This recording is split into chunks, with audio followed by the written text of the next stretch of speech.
which means that you're able to view this recording afterwards, as well as the other recordings that she's also posted for the Women in Automation session. So firstly, I just want to say thank you all so much for joining. This is going to be a really interesting session, talking about people's insights into their automation career and the agentic future. So my name is Laura Matthews. I am at UiPath. I am a global marketing director.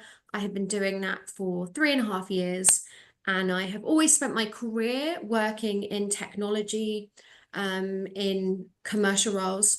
I love automation and AI because I feel like you can really impact people's lives and their working experiences.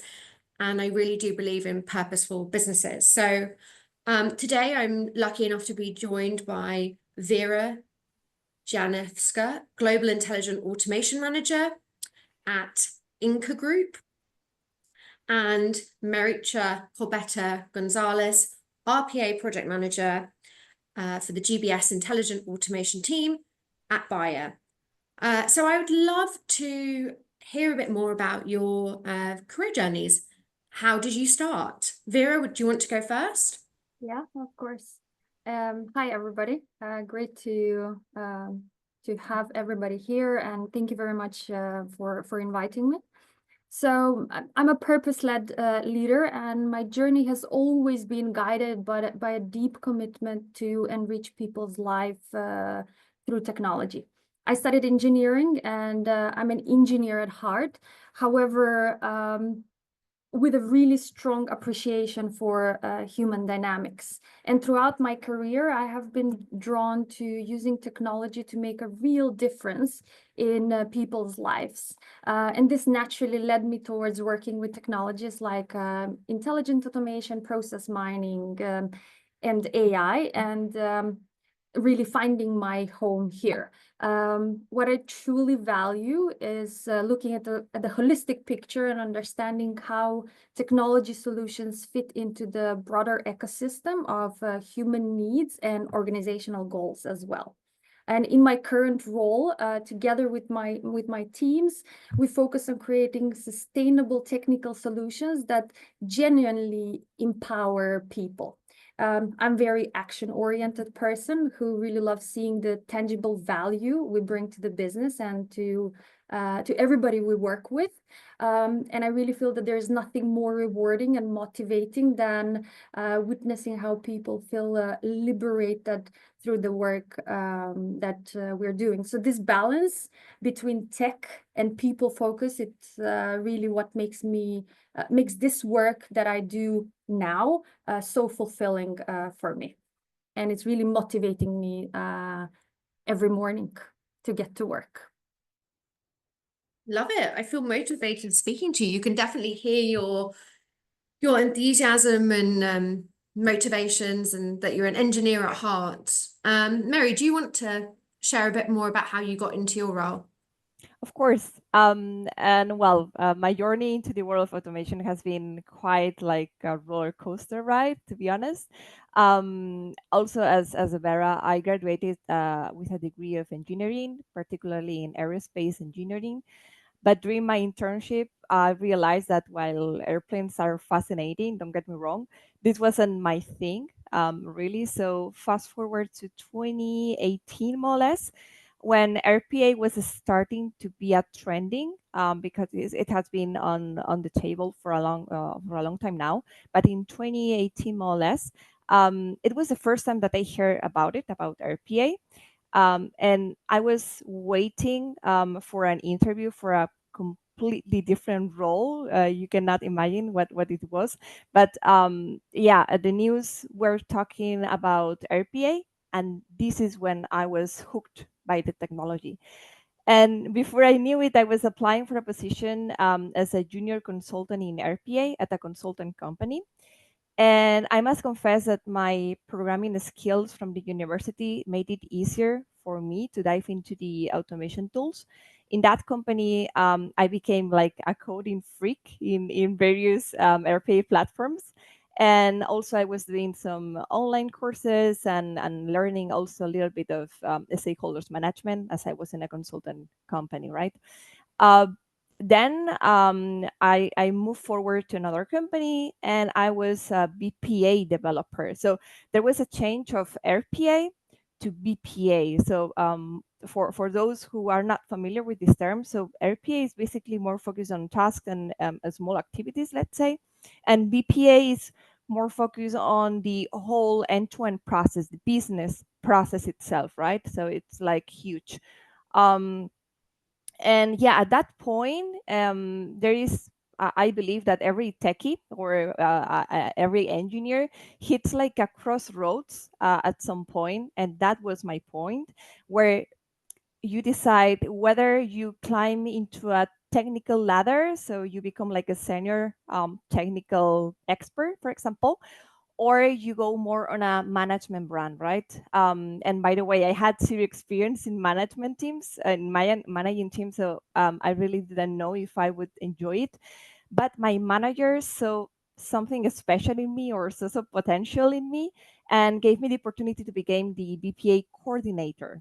And spoiler alert, he was right. From that point, I really discovered that managing projects and team was really my passion.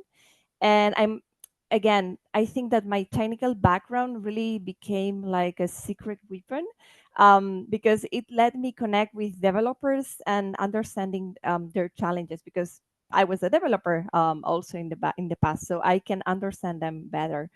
And also in that time, in order to also sharpen my skills, I dove into agile methodologies and got certifications in Scrum Master and Product Owner, because I believe that you can experience it, but it's good to have the theory as well. Um, and then in 2022, I landed at Bayer, the company I'm currently working for, and I'm basically the responsible of the global RPA capability. And my mission is basically to identify and prioritize the automation opportunities across all of the departments. And you can imagine that Bayer is huge. So there are a lot of departments and a lot of processes that we can automate. And yeah, making those processes smoother. And very similar to Vera, I really enjoy like um, reclaim people's time, right? Because who enjoys doing repetitive tasks on a daily basis? So I really enjoy seeing the people focusing on what truly matters. Um, and it's absolutely enjoying for me from a technical perspective. And made their work lives easier. It's not like pushing buttons or something, but we are empowering people to do what they love. And let's be honest, who wouldn't want to be the hero in the work of someone, right? So when I automate something and they come back to me and say, "Hey, this really saves a lot of time, so I can enjoy doing some workshops on or some activities outside of this daily work." So yeah. I love how you kind of talk a bit about the human aspect and also balancing that with the technology aspect. I'd love to deep dive into that in a minute. But first, just to understand a bit more about yourselves and what motivates you, what are your passions outside of work?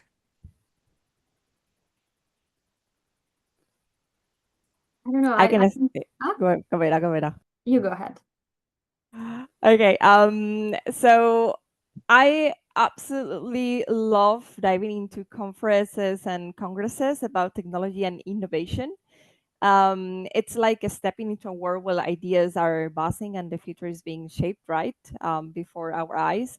So I really enjoy being a speaker, but also attending to those congresses, because in my opinion, technology is evolving a lot. Not only RPA, but the technology itself is evolving very fast. And if you don't ride the wave, you might find yourself behind, and all the other companies will be more ahead than you, right? So you will be left behind. So I believe that staying informed about the latest trends and advancement, it's not just important, but it's essential to make your company improve and even yourself to improve in your skills, because you can also hear about courses, online courses, or the new trends, and you can go ahead and do some courses from online, for example.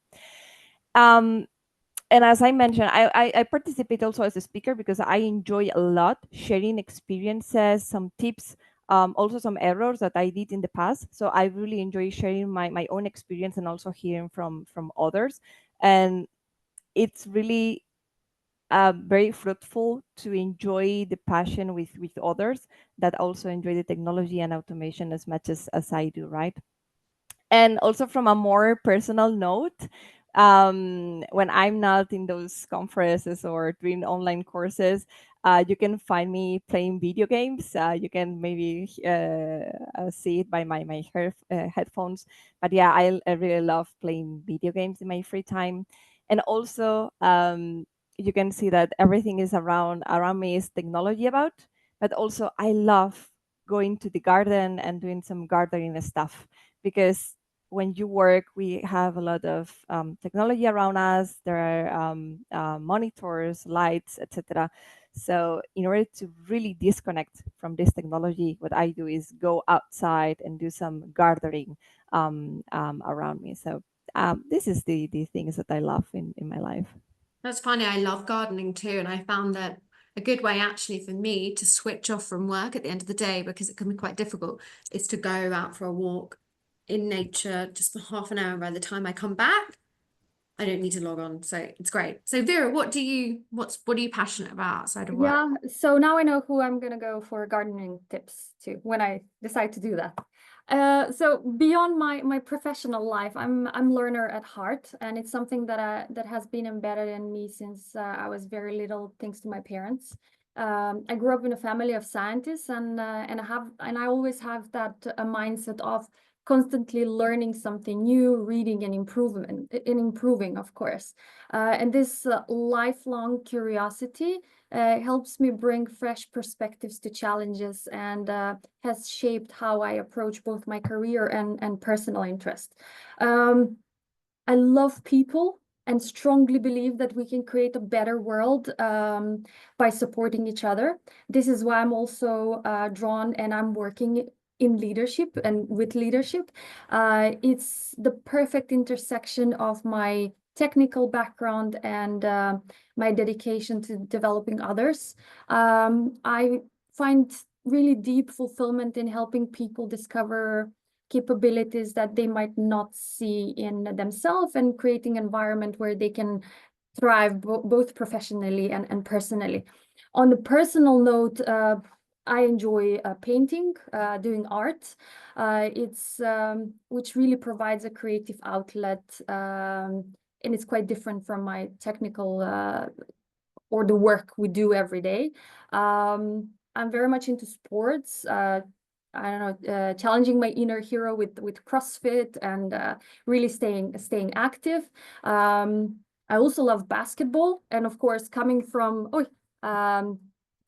Yugoslavia,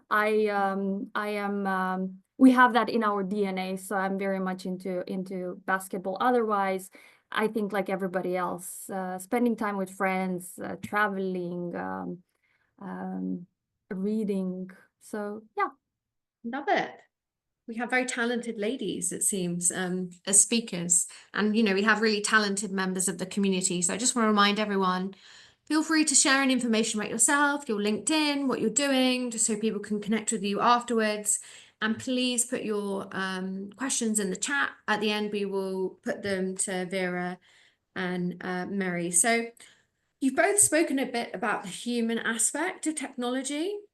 I would love to learn a bit more about how you get people on board with technology evolution and make them feel comfortable. Vera, do you want to go first? Yeah, absolutely. I mean, the intelligent automation landscape and in general, the tech landscape is evolving at really an unprecedented pace, which creates both extraordinary opportunities, but also profound responsibilities. And as practitioners in this space, we have an obligation, of course, to demystify these technologies, to cut through all the complexity and the conceptual abstraction that really often surrounds them. What's becoming really increasingly evident throughout my career is that while the technology and engineering components are, you know, relatively straightforward, the human dimension requires far more nuance and attention. The more I work in this domain and with the technologies I work with, the more conscious I become of how central really the human aspect is to successful adoption. And when introducing all of these abstract and sometimes intimidating new technologies into the workplace, I found personally 4 elements to be essential: storytelling, simplification, targeted education, and trust building. With storytelling transforms abstract technological concepts into meaningful narratives that connect human experiences. And research shows that our brains are wired to remember stories more effectively than isolated facts. So when we frame, let's say, automation in terms of impact rather than technical specifications, we create this mental model that people can easily relate to and embrace eventually. Simplification, it's all about distilling complexity without losing essence. This isn't about really, oversimplifying. It's about creating appropriate level of abstraction for different stakeholder groups. Education, I mean, it's really crucial to demystifying abstract concepts like intelligent automation, process mining, AI. Doesn't matter of the technology, but by creating structured learning opportunities, we transform really these perceived complexities into accessible knowledge. So it's about connecting the tech to people's everyday experience and demonstrating how they can address familiar challenges in meaningful ways. And trust, of course, it's one of the key elements. Psychological safety really must be established before meaningful technological change can really happen. And this requires transparent communications about capabilities, limitations, deliveries, and visible commitment to ethical implementation. I've found that these elements all contribute to bridging the gap between the technical possibilities and the human needs. And this connection makes technology accessible and meaningful throughout the organization that we work in. When we focus on building these bridges between the tech and the human aspects, adoption becomes much more organic and sustainable. So that is my approach to delivering human-centered, technology adoption at the workplace, and these are my learnings. Mary or Laura, you would like to share something more about that? Mary, I totally agree. Yeah, thank you. I totally agree with your comments, Vera. I believe people are key, and sometimes companies tend to just implement RPA and not really making the employees understand what really RPA is. And at the same time, they want to get business cases from them, but the thing is that they don't fully understand what this technology is. And I'm not talking only about RPA, but also other technologies like artificial intelligence, which is something that everyone is talking about, right? So for me, on a first stage, you need to teach your employees what this technology is, so it can avoid confusions on, or also people afraid on, will RPA take my job, and so on, right? This is very common in many companies, right? That this fear. But of course, it's not that the right approach is not that. And it's because people is not well trained on what is this technology is about and what's the potential of these technologies, right? So for me, on a first stage, you need to teach your employees what are these technologies. Of course, not from a technical perspective, but from understanding, just understanding what it is and the applications it may have. And it will help you avoiding this fear of the employees and also getting business cases from them, because in Bayer we do some workshops with our employees in order to gather business cases. They explain to us what are their problems. Okay, I'm doing this repetitive task on a daily basis, can you help me? And we drive these workshops on many departments, right? And this really help us to understand their concerns. But before that, you need to get the employees know and understand what is RPA and all of these technologies. Apart from that, after driving these workshops, we realized that some employees were curious about RPA, and they reach out to us saying, okay, I want to also automate my processes, my own processes. And we heard them and we did it. So what we did in Bayer is to implement or start the Bayer Citizen Developer Program.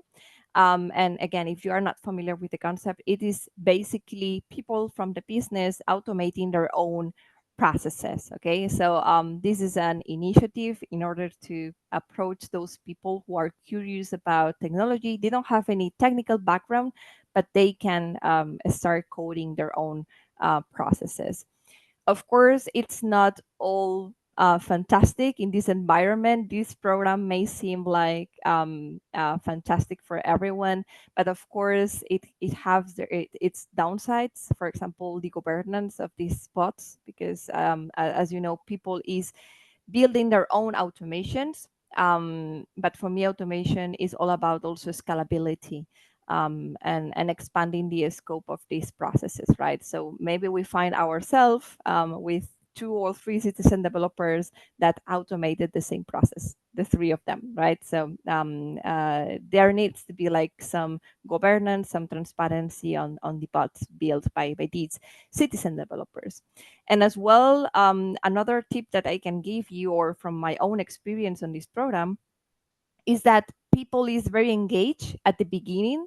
They all want to join this program at the beginning, but then the interest is begin to lose, to get lost in the meantime. Why? Because let's not forget that these citizen developers have a role in the company, and they have other tasks and activities, for example, in source to pay, in finance, in human resources. They belong to those departments. So they cannot truly focus 100% of their time on developing their tasks. So as I mentioned, with the time, people start losing a little bit of interest on this program. So we really want to engage people and maintain this interest in the program. And how do we do it in Bayer? We do some rewarding program in the citizen developers, so they are upskilling their skills. It's like a video game, kind of. They have like levels. So yeah, it's like whenever they are developing a new bot, it's like leveling up, and also we provide courses for them, the citizen developer online courses on very small activities. And while they are doing these courses, they also achieve new levels in their profile. So it's also engaging for them, and a little bit motivating for them to continue. And also, I mentioned the word upskilling and also reskilling. As I mentioned, we have the business people who are interested in technology, so they become citizen developer. But also, what about people who doesn't have a technical background, but after in their life, they realize that they enjoy coding, they enjoy programming, and they are good at it. They want to spend 100% of their time programming. So this is what we do also in Bayer. We also give the opportunities to the employees to jump from their business department let's say order to cash, source to pay, any business department, and they can jump into our department, the intelligent automation department, which I'm part of in Bayer. They can jump into that department. Doesn't matter if you are not an engineer. Doesn't matter if your previous job was not related to technology. We just need you to see that you are passionate about technology and that you want to do it. Of course, you need to have that logic behind that. An engineer or someone who loves programming needs to have that logic of programming. So of course, we see that in the person. We don't care about your background. We just want you in your team. So this is something very good that Bayer is doing in the company, and we have a couple of examples in our team who are now developers in the team and really growing in the team. And finally, the upskilling part also for the people who are already techies. With technology evolving so fast, as Vera mentioned, it's very difficult to find the perfect role for your team, right? Everyone is looking for an AI engineer with a lot of experience, but it is very difficult nowadays because AI is not mature yet. So it's very difficult to find that position or that specific person in the market, right? So we bet on upskilling the own employees in Bayer, right? So we provide the opportunity to drive some courses online and grow and upskilling our people inside of the company. So I believe that this is a good advantage for people to grow. Interesting you say that. I'm actually on site at a customer today doing some road shows around automation, trying to raise awareness of the Centre of Excellence and what they're doing. And one thing that we do when we kind of have a stand and we're trying to raise awareness of the team, we usually run a competition. We ask 2 questions.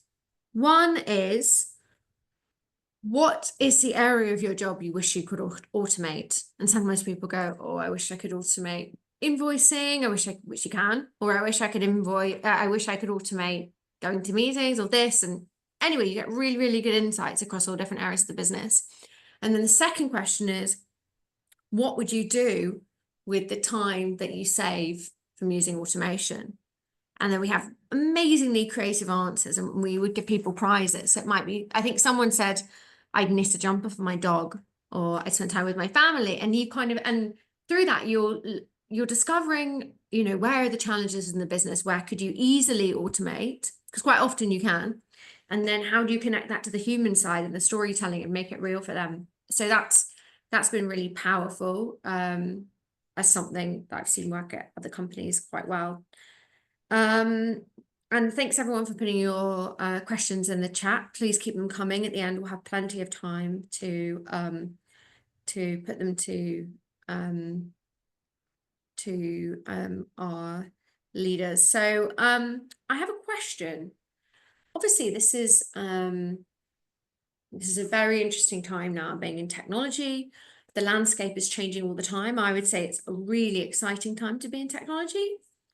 How do you think leaders should adapt this journey for their employees? Mary, do you want to go first? Oh, Vera, maybe I can go first here. Yeah. Sorry. Yeah, it's one of those things that that keep me up at night, and as I said before, we live in a time of extraordinary opportunities and profound responsibility. And from my perspective, leadership in this age of tech advancements needs to evolve with both vision and pragmatism.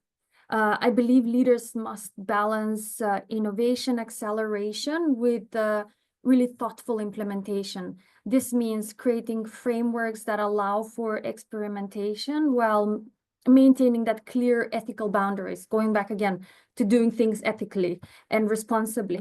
It's really not about restricting creativity, but channeling it in a direction that truly enhance human experience.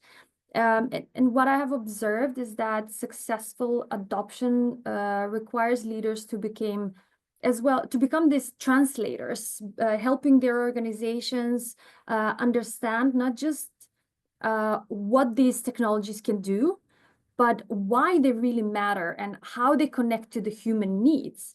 And this translation skill becomes increasingly valuable as the tech grows and it's becoming more sophisticated. Talent development, Mary touched on that. It's really the heart of successfully integrating new tech into our workplace.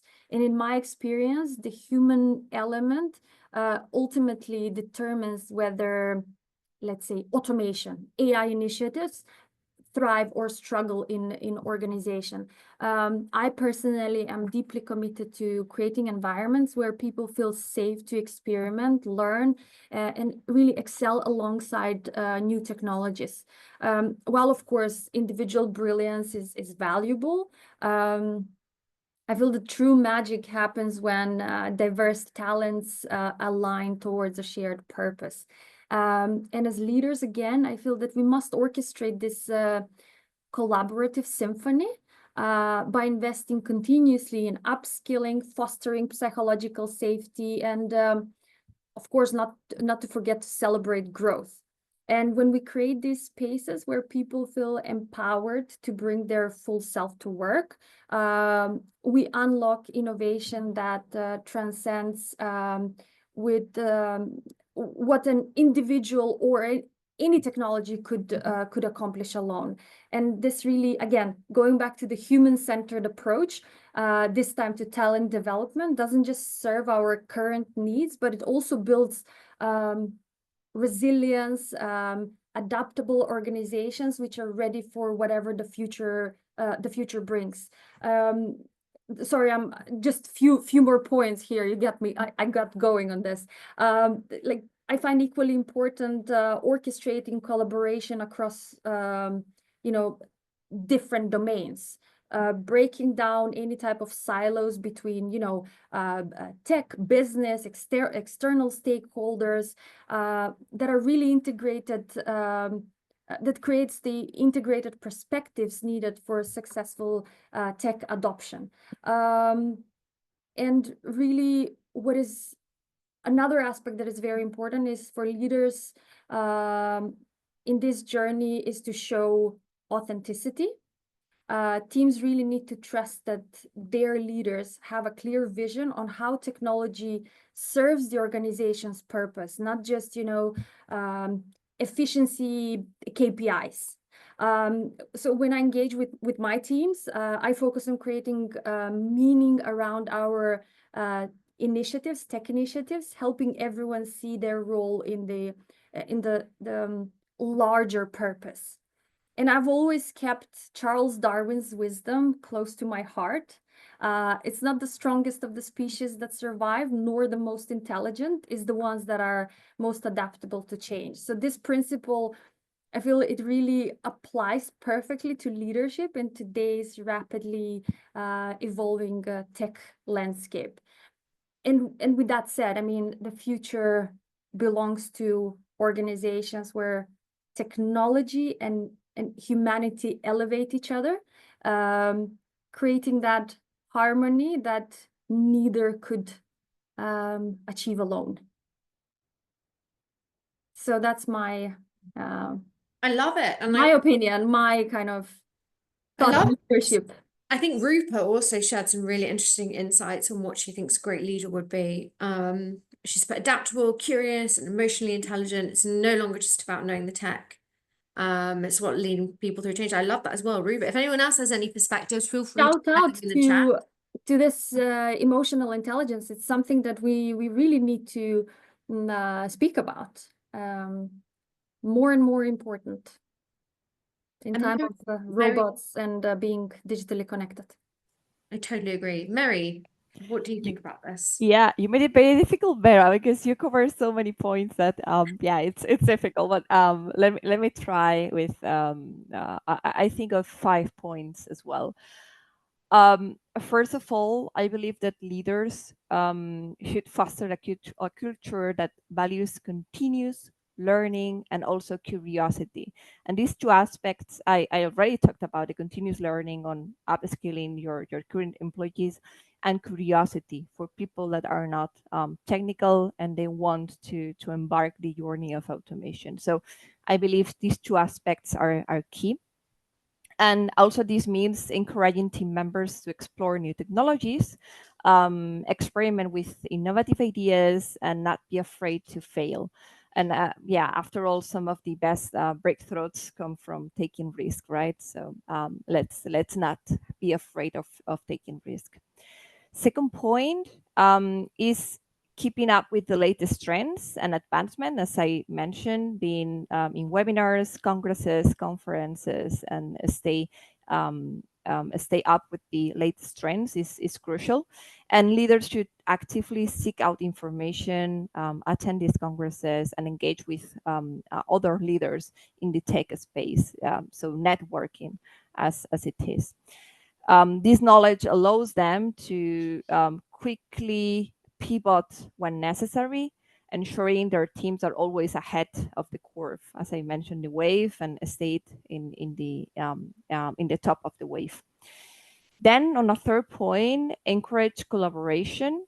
So in a ever-changing landscape, collaboration becomes a key. So leaders should promote open communication and teamwork. Also, as Vera mentioned, communication is key. So breaking down the silos, as Vera mentioned, between all the departments also is a very important aspect. So this way, diverse perspective can come together to solve the problems and drive innovation. So I believe that this brainstorming, combining people from different departments, you really get great ideas from those brainstormings. On fourth point, empower the teams and also empower. This is a word that you Vera mentioned. So leadership should empower their teams by giving them the autonomy to make decisions and take ownership of their projects. In Bayer, now we are changing the way we work. We are migrating from a traditional management way of working, and now we are moving to DSO, which stands for Dynamic Shared Ownership. So it's all about think out of the box. Everyone is has the ownership. You don't have like to report to your manager the things that you are doing. So it's more of a empowering the team's mindset, right? So we are living that in Bayer very strongly. And I believe that this way we contribute to the best ideas and solutions for the company. So let's say in some years, because we started last year with the DSO, so let's see how it goes with time. But my feelings are really great on this methodology. And finally, lead by example. So yeah, leaders should model adaptability themselves. So by demonstrating willingness to learn and embrace change, they inspire their teams to do the same. So I believe that they should be example and be the reference for the employees. So if the leaders are excited about new technologies and innovation, their enthusiasm will be contagious as well. So whenever I go to a congress and I hear about new technologies and so on, I always love to share it with the team, my team, and also outside of intelligent automation, and share what I learned from these congresses. So for me, in summary, leadership in the face of technological advancements requires a blend of adaptability, collaboration, and a commitment to continuous learning. And for me, these are the key aspects for leadership. And obviously, this group of women and allies really care about their careers and want to support each other and build meaningful careers in automation. What is your top piece of advice to help people supercharge their automation career?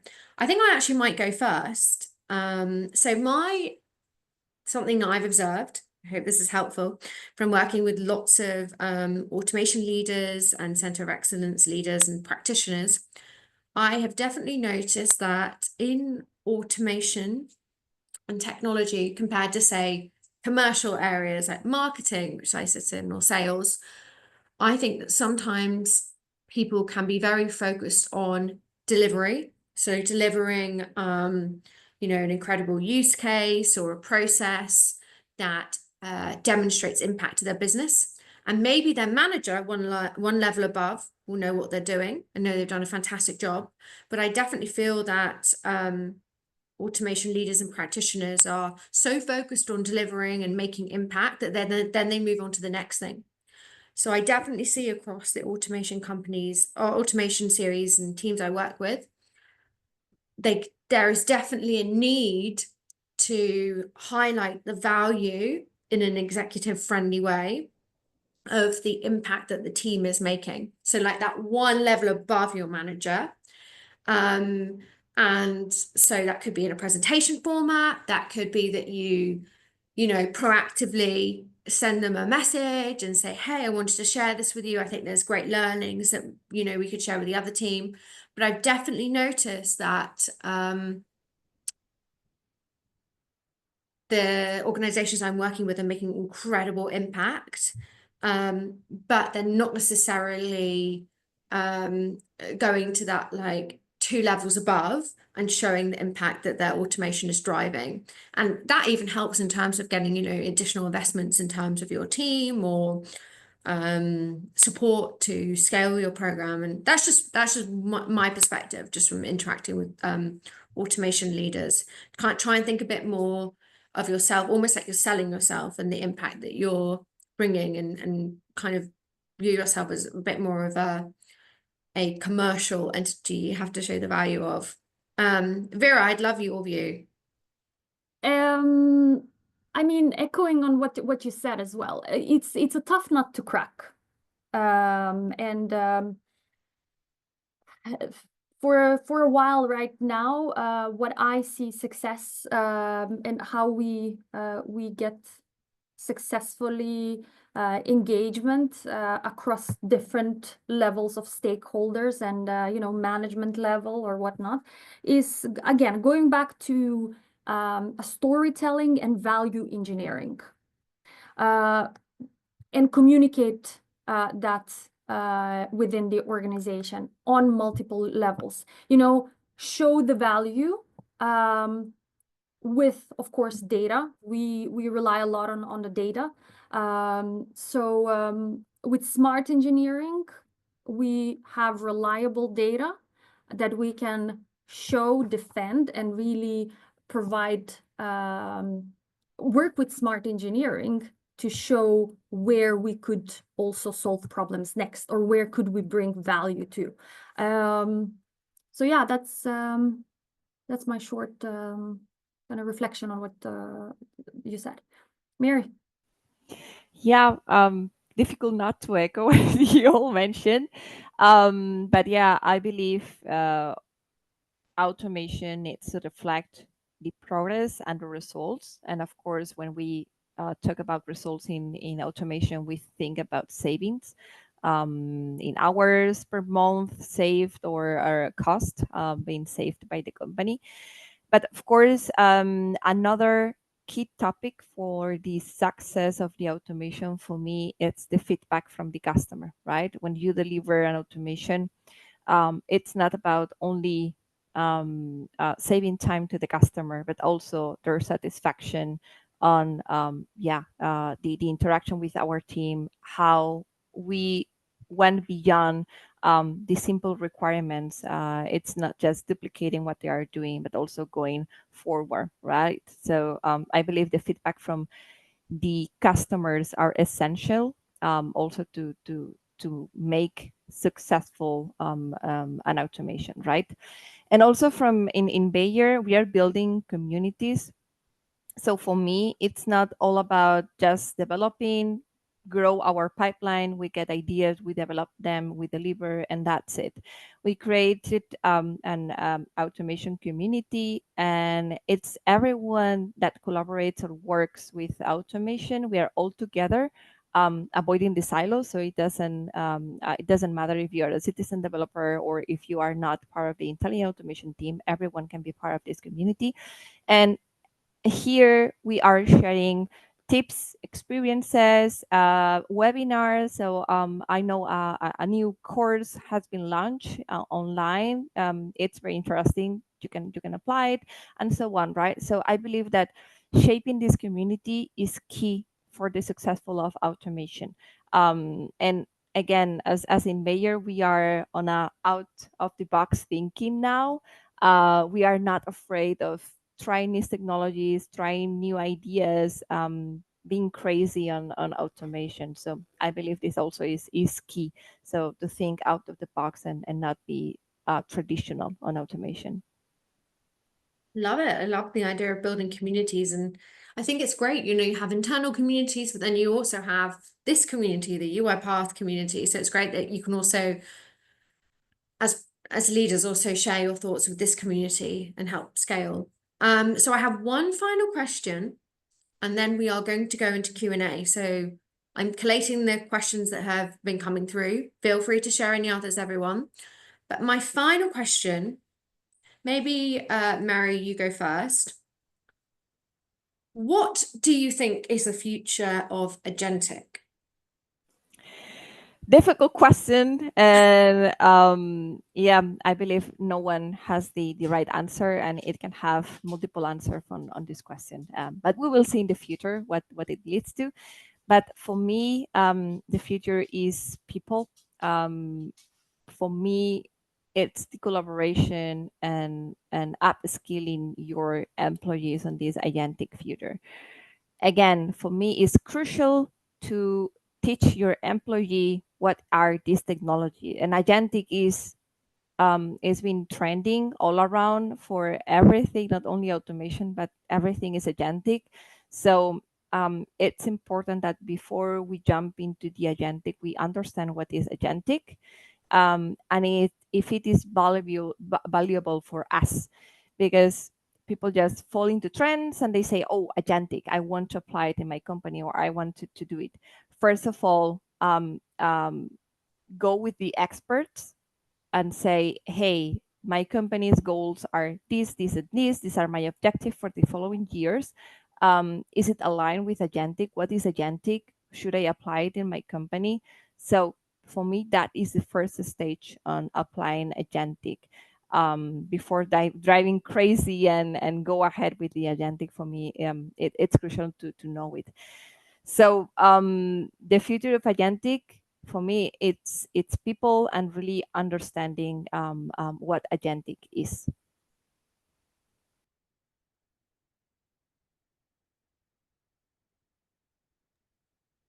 Vera, do you have a view or?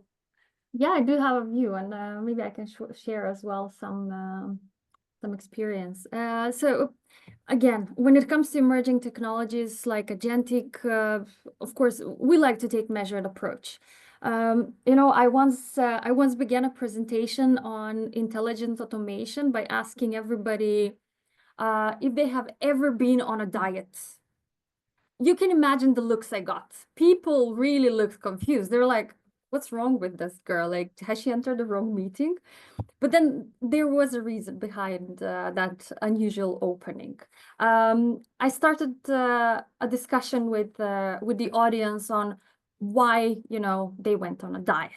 What problem were they trying to solve? What habits they needed to change? Would they directly say yes to a magic pill that will solve their problems? Nowadays we have those magic pills. So, and this opened up a really rich conversation about understanding the core problems and issues we face versus the quick wins and quick fixes. So much like how people view these like weight loss drugs as magic pills, that will really transform their health without addressing underlying habits. I just noticed the same pattern repeating with technology. First, it was intelligent automation. Now is agentic AI. And, we keep looking for tech solutions that promise to solve all of our problems without really addressing the underlying challenges. And again, the magic pill mindset rarely leads to successful tech adoption. What works instead is a more thoughtful, holistic approach that considers both the technology and the human systems that it will, of course, interact with. And again, what I've learned is that we need to start with understanding the problem we're trying to solve. Doesn't mean that it necessarily needs to involve the latest tech solutions. It's about finding the most appropriate approach. I also believe in experimentation and staying current with tech advancements. We should absolutely test and explore agentic AI capabilities, but we should do so with a really clear focus on specific use cases and really to have a real business challenges to solve rather than implementing it simply because it's the latest trend. So yes, let's embrace agentic AI, but let's do it so it's thoughtfully done with clear purpose and always with the human element at the center of our decisions. People So yeah, here's another tip for me. I saw people reacting on the diet analogy you gave. Thank you so much. That was really, really interesting. We're just going to go through the Q&A in the chat. People have shared their perspective. So the first question, what advice would you give to women looking to transition into automation from a different background? I can take that up. I can start, and Vera, you can jump in for adding more points. But yeah, first of all, it's never too late. And as I mentioned in Bayer, we have a lot of examples of employees that doesn't come from a technical background, or they come just from a different field and they want to start in automation. So first of all, it's never too late. And some of my advices would be, first of all, leverage your existing skills. So first of all, start by identifying these skills that you already have that can be valuable in the automation field. Maybe it's problem solving or project management or communication or analytical thinking. So some of them could be a great foundation for the automation. Then educate yourself. So take online courses, webinars, attend to workshops or congresses, start learning on automation. You have fantastic courses in UiPath Academy, so you can take those and start building your automation journey. Then I would say that you should start small and experiment. So do not be too ambitious of starting a huge project by your own. So I would say just start with the small projects or personal tasks that you would like to automate. Something that you do on your daily basis, on your personal life, that you could automate, right? So start small and experiment.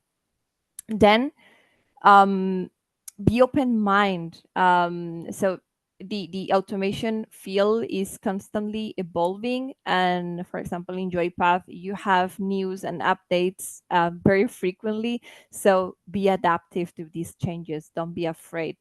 Maybe the course that you had 2 years ago, now it's renewal because there are new terms and new topics and the platform change. So be open-minded. Don't be afraid of the changes. Then another tip is join these tech communities of the women, like for example, the JPath community, Women in Automation. For me, it's inspiring. So I would advise that you join these tech communities for women as inspiration. And also the certifications, right? I think earning certifications in automation tools and methodologies can enhance your credibility and demonstrate your commitment to the field. So also again, in UiPath, there are so many certifications that you can gather, even if you are a starter. And finally, my final advice would be to be persistent and resilient, because transitioning to a new field can be very challenging. So for me, the persistence is key. So embrace these learning as opportunities and keep pushing forward, and don't be afraid of this change. As I said, it's never too late. It can be challenging at the beginning, but believe in yourself, and you will be successful, I'm sure. Love that. So what certifications or skills do you recommend for someone aiming to grow quickly in automation? I don't have a one certificate that I could say, oh, go for this one. Try to stay relevant. Don't also, it's very important not to put too much pressure on yourself. As Mary said, start small. A certification, it's not a, guarantee that you will succeed. It's more about knowing how to solve problems with automation. So also reach out within your organization, wherever there are, to whoever is leading such areas, and ask them that, can I join you for a little bit? Can I do a project together with you? Or, there's always a way to grow in the job, that you're already working with. I do believe that people are open and are willing to nurture talents in the organizations.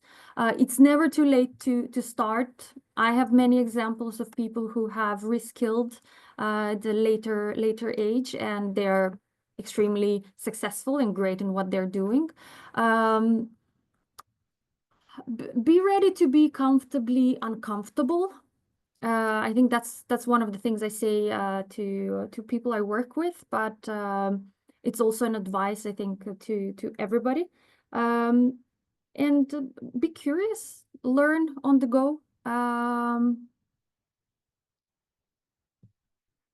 That's what I would add. I don't think I have like that one, oh, this is your passport to success. No. No, I agree. It's lots of different things. And, this is where the community can help in terms of, upskilling yourself, learning about different areas. I'm sure if there are areas that you're really interested in learning a bit more about, you can reach out to the community and they'll try and facilitate that and help you with those kind of initiatives and activities. I'm just reading the next ones. How are the system developers trained, and how many hours of training is required to make their development work well? Thank you, Anne, for that question. Yeah, so it's online. It's basically the online courses. And for us in Bayer, we are also adopting the UiPath Citizen Developer Program that I think Christina also shared in the chat. So thank you for that. And as she said, it's only 13 hours in total duration. And of course, after the Citizen Developer Program, you can also grow.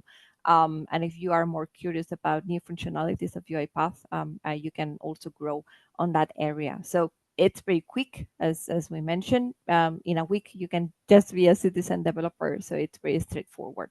But yeah, it's all online.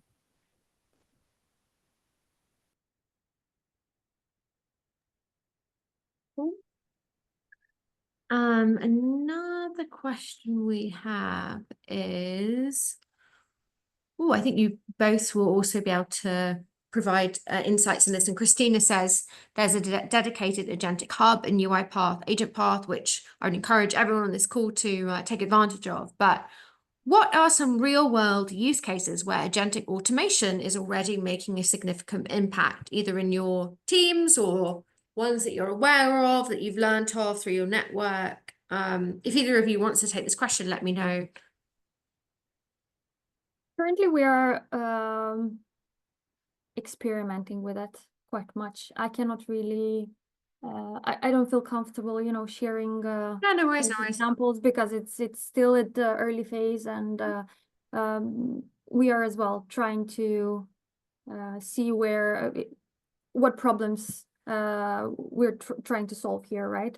We always start with the problem, so it's on our side is very early stage when it comes to agentic, when it comes to combination of traditional automation and AI. We do have that within the organization, and we work with it. So no, I don't know if Mary has some example that she can share. We are in the same situation at Bayer. To be honest, we are just with pilots and gathering ideas, because to start on a new field, you need a business case or a use case to be started, right? And not just the first one, the first use case that appears and you take it. So we in Bayer, we do new things, or we want to embark on new fields. We do kind of hackathons.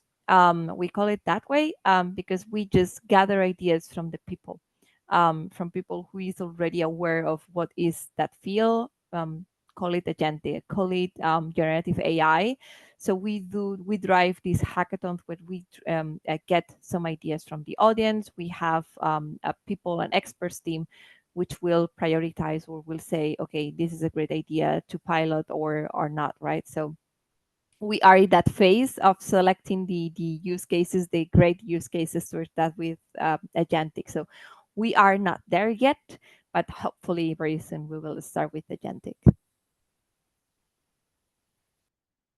Well, I love the idea in the future, maybe in like a year or 2 years, bringing you back, hearing about the impact that you've made, and yeah, hearing some of the successes from that. So actually, I have a really interesting question in the chat, and I'd love to approach this a bit differently. Obviously, everyone's kind of been on mute, but I think this is actually an area where it would be great to get insights from this community.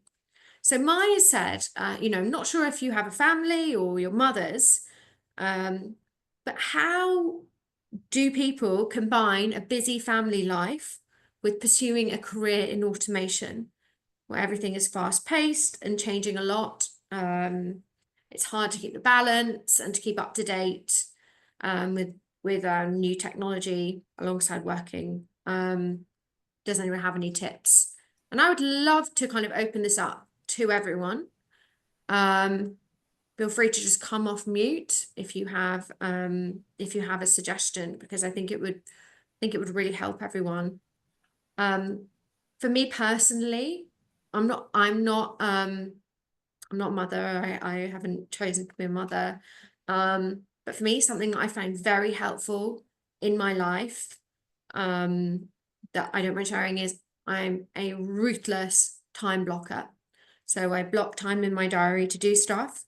I also noticed that I would underestimate the time that it takes me to do tasks. So I overestimate the time that it will take me. So I have some flex. I also, in general, try to keep all my Fridays as meeting free as possible. And that means I can do things like do any kind of personal life things. That's when I kind of schedule those things for a Friday. I mentor a lot of leaders who are parents and have to balance the challenges of being a mother, a caregiver, a friend, a person. And my one thing I have learned is you can only help other people if you put your oxygen mask on first. So you got to put your oxygen mask first, which is really important. Practically, it's about potentially partnering with other people that are also exploring automation, forming a little group of people and like dividing and conquering, trying to upskill yourself. I personally, and I know people who I've mentored, have found it more impactful to do those learning things in a group. So basically, it would be like Mary, Vera, and we're all time stretched, and we agree that we're all going to, over the next month, explore one area of agentic. And then we're going to come back in a team for like 20 minutes and share our learnings. So helping other women and in a time efficient way is something that I've definitely recommended.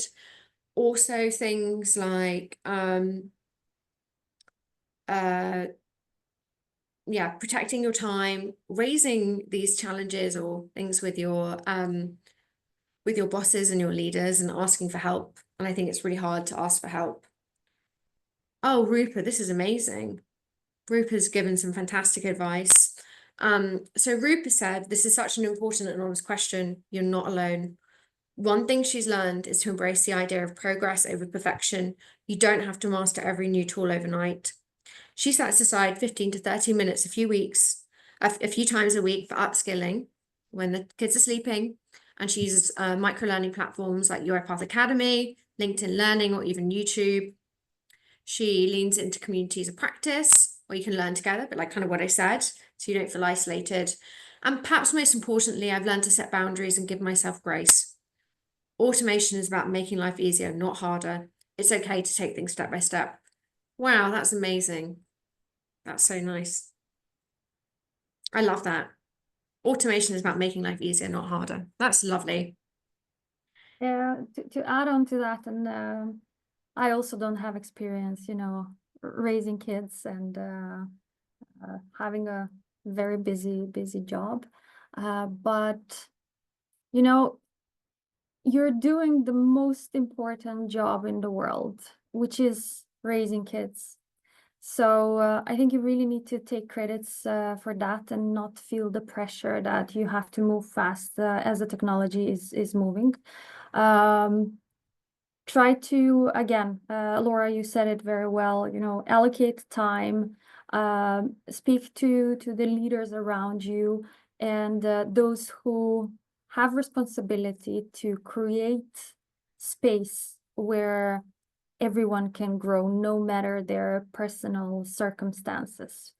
So I stand a little bit on the other side where I try to be the support mechanism for these people and support their growth. So while yes, people with kids, they take the battle on the other side, I like to be the support system that will enable them to grow no matter what. And I'm playing the same role as Vera. I don't have kids. I have 2 dogs that also I try to dedicate as much time as possible. But yeah, I believe balance is key, and don't be afraid of raising your hand and asking for your leader to have some dedicated time for learning. For me, it's crucial the continuous learning, as I mentioned. So try to allocate at least 2 hours a week on learning or doing a course on watching videos, etc. Try to allocate that time every week. And yeah, don't be afraid of raising your hand and say, I want to learn, because no lead will tell you, okay, no, do not learn. So just raise your hand and ask for some allocated time for education and learning. I'm sure you will have that. So just flexibility and allocate your calendar with that learning activities.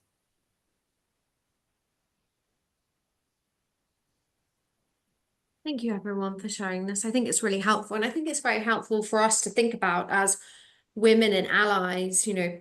People have children and they have to balance everything. But, some people might be caregivers.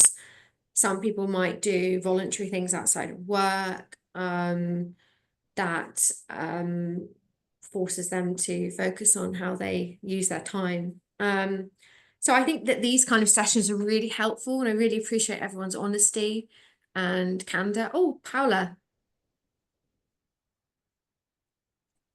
raised her I hand. may just comment.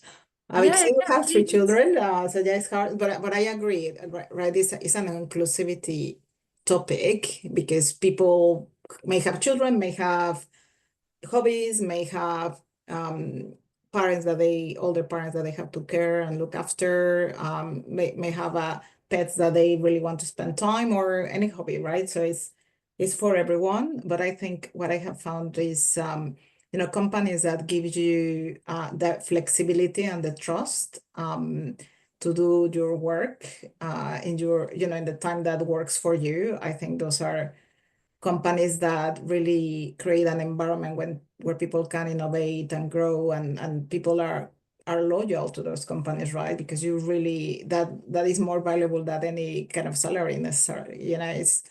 It's very, very important. So it's more kind of giving you the flexibility so that you can choose your own time. And I agree with what you were saying, Laura, about it's very hard for some people, especially, if you are in a carer position, you always put yourself second, right? And kind kind of setting those boundaries is just so important.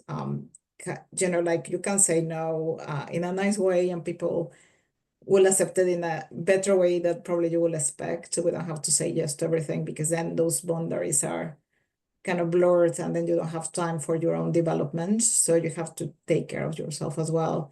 And a big part of that self-care is also developing your interest and your own, you know, brain, and learning is a massive part of that self-care as well. Yeah, and one thing I thought I would also just add, we had a session with one of our mental health providers, and they said that one of the biggest things that women do when they are under stress or they have these challenges, they focus on the things in front of them and they stop doing their social things. Yes. For women, it's really important. We're social creatures. It's really important that even when things are difficult, you try and make time to be with your friends or speak to people that care about you and love you, because it's really important, and it's the thing that slips when you're under pressure. So that's just like one little tip that I learned from this modern health provider. It's really important. Even when you feel like you can't make the time, that's when you need it the most. Thank you so much, Paola, for sharing that.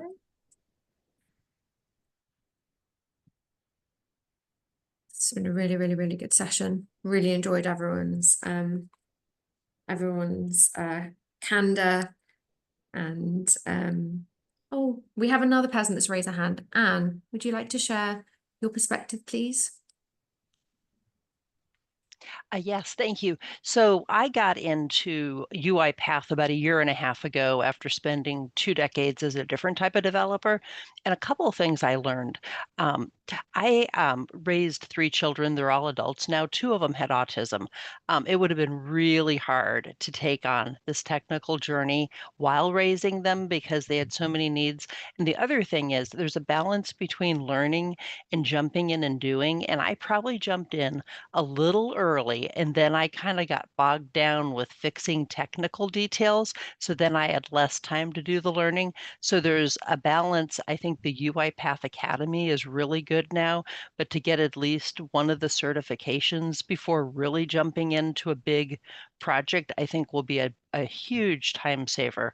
If I could go back and do it again, I definitely would have done that. I see some of my early code and it's like, oh my gosh. So just you know, my learning experience, and I hope that helps people. Thank you so much, Anne. I think that's really helpful. Really appreciate it. Really, really appreciate you sharing your perspective. I'm just gonna see if anyone else has any other questions or wants to say anything. This is Tracy Dixon. I left my question in chat, but happy to ask. So I was asking about career path and whether there were any parties whose advice that the ladies have chosen to ignore, and then what qualities they possess that led them to ignore that career advice.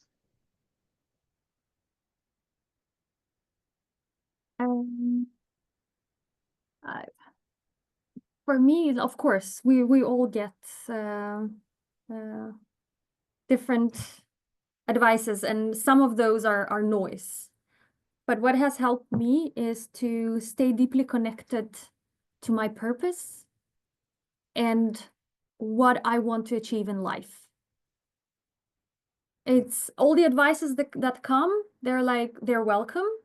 And of course, people come with different perspectives that might not align with who I want to be and who I want to become. So I think it's very important to have the dialogue with yourself and stay connected with what you really want to do in life. Find your purpose. And then I think from there on, no matter the advice that comes, you know, you will be like, thank you, but this is my life and my path. I don't know if that helps, but that's how I find it to be. That's what I find helping me. Yeah, and also it was a very good question. Thank you, Tracy, for raising that question. And I have lived that since being a student, and Vera will also address to this because being in engineering is tough, being a woman. At least in my classroom, we were just 4 women in a classroom of 30 people. So at that beginning, of course, you hear people saying, what are you doing here? This is not a career for women, and so on. So it was hard from the beginning, from when I was very young. So I believe that my ambitious or being very ambitious helped me a lot on achieving my goals in my career, right? I'm a very ambitious person, and if anyone is saying you will not achieve this, or I think your career will not meet your goals or whatever, I'm very ambitious and I don't care what they can tell about me. As Vera mentioned, okay, I take your advice, but this is my life, and I will achieve my goals sooner or later. So be ambitious, and yeah, you can take advices, but just focus on your goals and objectives in life. I definitely think I'm happy to share my perspective as well. I definitely think earlier in my career, I took advice way too easily because I was like a sponge, right? I wanted to be a sponge. I wanted to learn everything. I was kind of in awe of everyone, right? I was in awe of all senior people that they managed to get there. I was in awe of customers because they were doing really interesting things. And I definitely, in hindsight, I wish I hadn't listened to people so much. I wish I had kind of trusted that I'm the kind of person that thinks if you're smart, if you're passionate and you have a growth mindset, you can do anything. And not that many people think that, unfortunately. That's what I've realized. And I think that if I could go back in time, I probably would have explored and expanded my skills and been and done and seen different things. But I would actually say, be very careful about who you take advice from, but also find the people in your life who are your cheerleaders, and the people that you can go to honestly and say, okay, I have this job offer, for example, here are the pros, here are the cons, this is what I think. What do you think? And when you have those people that you really trust, and they have professional people, who maybe mentors or people that you worked for, really build and nurture those relationships because it's really, really important. And when you find people that do actually can be honest with you, but are also supportive, it's just fantastic. And so my almost objective moving forward in my career journey is not to give unsolicited advice and to be really careful with the advice I give to people.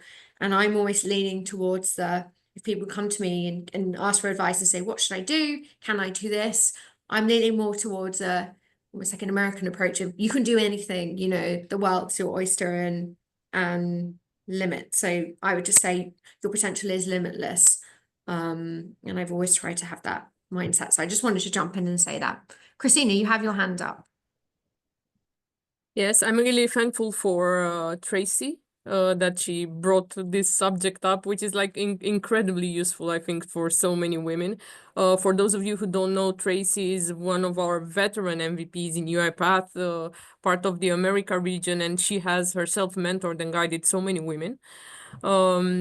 So I was very curious because many of us, I feel like we're growing our career paths and careers more or less organically, not guided, more or less with what lands on our laps in the first years of our careers, and then sort of it guides in segments from there. So it's not really like a purposeful designed path. I was really curious to ask Vera and Mary today whether they can recall a moment in their younger years when they actually have set first time a design career path or their objectives for their career, and how do they formulate that at the time, and bringing back to present, how do they formulate them now for the next phase of their life? Because this makes us see like how a design career path is, how we can visualize it, where do we get inspiration for it, and how to best structure our thoughts and intentions regarding our careers. Mary, would you like to go? Go, Vera, go, Vera, go first. as I said at the very beginning, I'm led in life by purpose, and working what I do right now, it's really helping me live my purpose. So I am deeply committed to enrich people's life through technology. Engineering was more of a natural progression for me because I was always into science, math, and computers. So that's how I went that path. I mean, and then from there on, I was trying to really find, okay, what really suits me the best. I always knew I'm going to be in technology. It's the question was more of in what area of tech I will be and what the work will be that I will be doing. I love people and enriching people's lives. That's why I also love working in leadership, but it's this combination of driving tech to improve human life together with people. It's really my driving force. So I don't really have, I don't know, a pattern that I can say like, oh, this is how, how things should go. No, it's very personal. Some people might realize later in life that they want to reskill, and society should provide them with the necessary tools and needs to and prerequisites to achieve that. So it's very different. I totally agree with you, Vera. I mean, every person is different, and it's the same as companies. Companies that are adopting RPA, you can take it as reference or as inspiration, but if you follow the same steps as those companies, it may not lead you to the same success as the company, right? So the same as your career path as a person or as a professional. Each person is different, and there is no like one single success path for automation or other fields, right? I would say then, and also from my experience, when I was young, I wanted to be an air traffic controller. Of course, spoiler, I am not that. So it's good that you are ambitious and you have goals that are very clear, but then do not be frustrated or sad if you don't achieve that. Be very adaptive and flexible. So when you realize, okay, maybe my career, I will not be an air traffic controller because of this, and this, and I decide taking another way, right? So it's good that you have goals and you are ambitious, but do not stick into just one career or just one goal. Be flexible. If something is not happening or turn out that is not your thing, do not be frustrated. Do not lose your energy. And also, I would say that based on my experience, do not reject opportunities if you are not sure of you haven't experienced that before, right? As I mentioned in my career, my lead gave me the opportunity of leading a team, an external team, and I didn't have the experience before. I didn't know if I would enjoy that experience. So don't be afraid of accepting those opportunities, even if you don't know if you will enjoy that opportunity, right? I was a developer back then, so I wanted just to program and code, right? I didn't know that I would enjoy the management skills. So do not reject opportunities and give it a try, even if you are not sure if you will enjoy it. And that would be my tips and advices.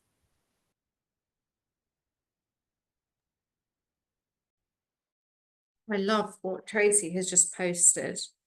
This is very, very, very, very good quote by Brene Brown. I think that's really important. You can't be the person that holds yourself back from these opportunities. Oh, and Christina's posted a video, so it's just great being in this community. I don't know about you, but I always feel super inspired being at these community events with these amazing women. And it's been fantastic to speak to you all today. Thank you so much, Mary and Vera, for joining. Just as a reminder, make sure that you are registered and following the community so that you can attend other events like this, be inspired by other female leaders.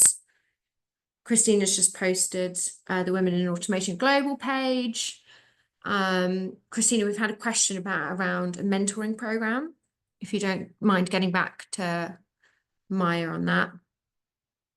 About mentoring program? Yeah. Didn't can you like let me see if I can find it. Maya just said, Christina, you mentioned mentoring. Is there a mentoring program? Oh, I mentioned about Tracy that she was mentoring. So a lot of these sessions that we are hosting through this chapter now, actually for the 4th year in a row, I think. In the beginning, we started with starter courses to conversion in a career in automation. And then 2 years into the program, we started more on the mentoring and inspirational side with these sessions, which actually can also help guide careers. And then if the women choose the conversion to automation, we are happy to give them and empower them with all the tools available. I think we also have a forum group, but I would suggest best like if the mentoring or training delivered through this session is a starting point or just not enough, or you find like an idea or a person you feel like you click with, you can always contact us maybe through LinkedIn. I would encourage you to look back on all the sessions in this program, at least for the ones this year in 2025, and see whether you find an inspirational figure and try to contact through LinkedIn. Sometimes mentoring requests find a positive answer. I mean, I've also done it. I've also mentored. I've also been mentored. So I think for women is there is a very deep understanding on this need to network and mentor and guide.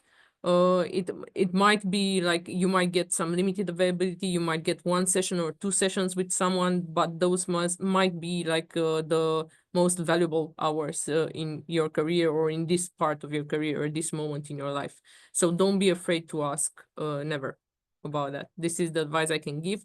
And I think if we will restart the official mentoring program with UI Path community, which we used to have, we will for sure contact the database. And that was a pairing program. Yeah. And I really want to thank you all for joining us today. It was a very, very interesting discussion, huge engagement, and to see so many of our community just joining, or even older members of our community engaging in such a way. It was really emotional and impressive for me. Thank you very much. Thank you, everyone, for the energy. Thank you. Ciao. Thank you, everyone. Bye-bye.